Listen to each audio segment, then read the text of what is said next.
Lily Mae, your burrito's ready.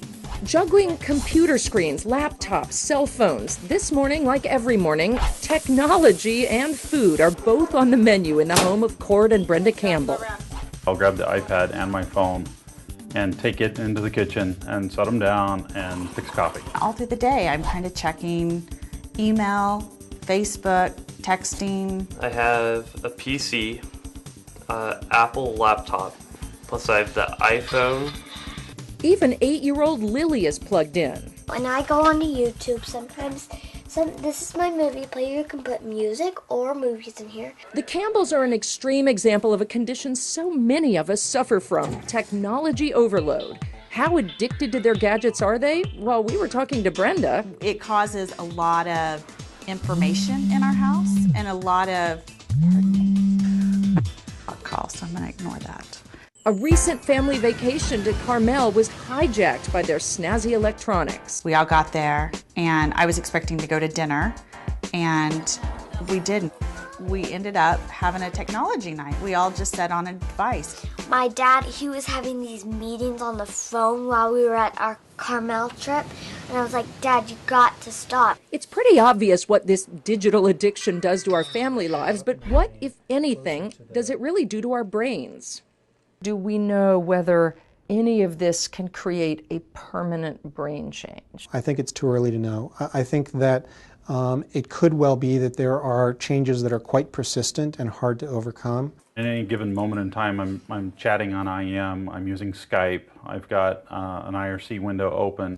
Multitasking, it's supposed to be a good thing, right? We're more productive? Well, brain research is showing that is just not true. If you have a task that requires decision-making or comprehension, you can't really do two things at the same time. The parts of the brain that process auditory information and visual information, for example, are two different areas.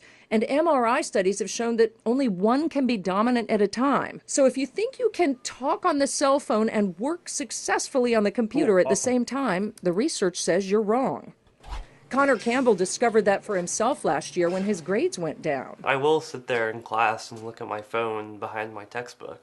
People who tend to use lots of media simultaneously are more distractible, have a more difficult time switching between tasks. This attempt at juggling all these gadgets and information seems unprecedented, but not necessarily, says Bill Powers, the author of a new book called Hamlet's Blackberry. He says overconsumption of the new thing dates back to Shakespeare. When the printing press came along, people all of a sudden felt this need to have to learn how to read. Henry David Thoreau, the great philosopher, noted that people got addicted to going to the post office. They would go 5, 6, 7 times a day. Powers was a victim of digital overload, too. Time was he and his family would all disappear to their various computers after dinner until they took a big step. We decided we will unplug on the weekends. We called it the Internet Sabbath. We've been doing it for 3 years now. It completely revolutionized our lives. The Campbells have also taken some steps to unplug themselves. At dinner time, we do have a no technology at the table. It's that time of the day that we talk together, and that's the time we can spend more time together than any else of the day. In all honesty, my family can have technology overload as well. In fact, I brought my son Hugo and his friend Brendan along to listen to Dr. Yantis, hoping they would see why I'm always trying to limit their gadget use. How does the screen get into your brain?